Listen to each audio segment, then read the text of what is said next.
So hindi ako enough para baguhin mo yung iniisip mo sa akin.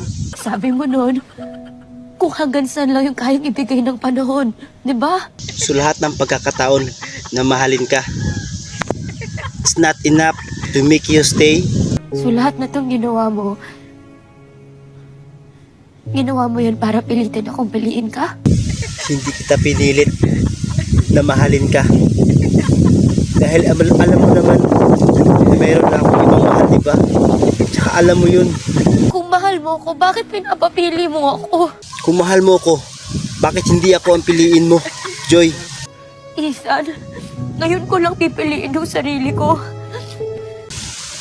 Sa ngayon, piliin mo muna ang sarili mo. At hanapin mo yung taong para sa'yo. Kailangan ko subukan. I just want you to give me the chance.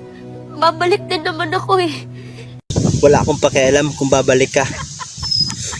Kasi una niloko mo na ako eh. Sakit-sakit.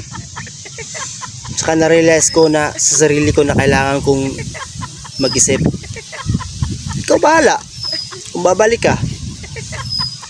Basta ayoko na talaga. Suya na po ka no.